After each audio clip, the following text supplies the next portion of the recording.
नमस्कार दोस्तों, art visual art में आप सभी का एक बार फिर से स्वागत है। आज हम सॉल्व करेंगे एनसीईआरटी सिलेबस के अंतर्गत क्लास 6 की ज्योमेट्रिकल ड्राइंग का क्वेश्चन नंबर 36। तो आइए देख लेते हैं। सबसे पहले हमारा क्वेश्चन नंबर 36 है, दो असमांतर रेखाएं ए बी और एच एल को बिना बढ़ाए उनके मध्य कोण को विभक्त करो।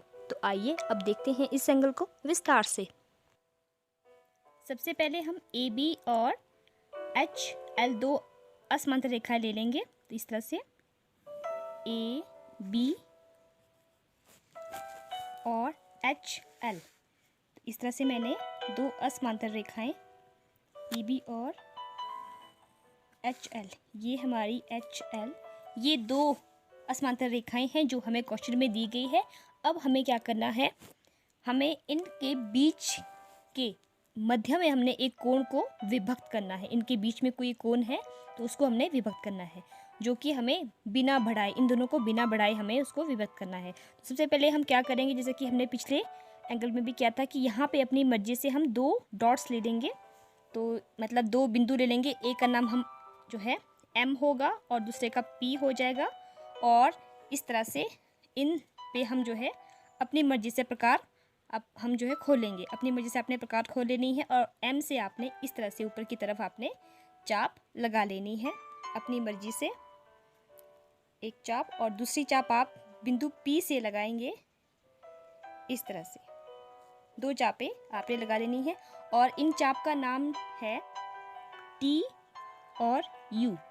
T U ये दो चापें हैं। अब मैं क्या करूँगी, ए बी के समानांतर में, इसी के समानांतर, इनके सिरों के समानांतर जाते हुए मैं इनके सिरों को मिलाते हुए एक रेखा खींच लूँगी, जो कि आपकी डॉटेड लाइन आ जाएगी इस तरह से। और इसका नाम आप दे सकते हैं के, ये रेखा आ जाएगी के, और दूसरी का नाम आ जाएगा एस, के एस, ये लाइन आ जाएगी। अब हम क्या करेंगे, जिस तरह से हमने एम पी दो बिंदु ए बी रेखा पे लिए हैं, उसी तरह से एच एल पे भी हमने दो बिंदु लेने हैं अपनी मर्जी से, और जिनका नाम है आर। यहाँ जैसे मैंने आर ले लिया और यहाँ जैसे मैं एफ ले लूँगी इस तरह से। और अब मैं यहाँ से भी अपने हिसाब से, आप चाहे तो इतनी खोल सकते हैं या इसको थोड़ा सा जो है बढ़ा भी सकते हैं। तो आपने क्या करना है, चापें लगानी है, वैसे ही ऊपर की तरफ मैंने खोल दिया है इस तरह से। इस तरह से एक चाप मैंने बिंदु आर से लगाई है और उसी तरह से दूसरी चाप में बिंदु एफ से भी लगा लूँगी इस तरह से, इस तरह से। और इनका मैं नाम देती हूँ, इनका नाम मैं देती हूँ W और X। ये W और X दो चापें हैं जो मैंने R और F से लगाई है। अब मैं क्या करूँगी, सेम वैसे ही HL रेखा, जो ये लाइन है, इसी के समानांतर में आगे लेते हुए जो ये W और X जो हमने जो दो चापें लगाई है, इसको मिलाते हुए मैं एक डॉटेड लाइन में ले लूँगी, जो इनके सिरों को आपस में टच करेगी। इस तरह से आपने इसको आगे बढ़ा देना है इस तरह से, इस तरह से। और इसका नाम आ जाएगा आपका C और D, ये दो रेखा CD, ये रेखा आ जाएगी। और CD रेखा और KS जो रेखा है, ये दोनों KS रेखा जो हमने जो है AB से ली थी, और जो आपकी CD रेखा आती है वो आपने HL जो रेखा के समानांतर जो आपने चापें लगाई थी उसको टच करती हुई ये दोनों आपस में जहाँ पे मिलती है, ये वाला बिंदु हमारा आ जाएगा बिंदु E। ये वाला पॉइंट जहाँ पे ये आपस में मिल रही है, ये बिंदु P आ जाएगा। जैसे कि हमने बिंदु E आ जाएगा, बिंदु E इसका नाम है, यहाँ पे जहाँ पे ये मिल रही है।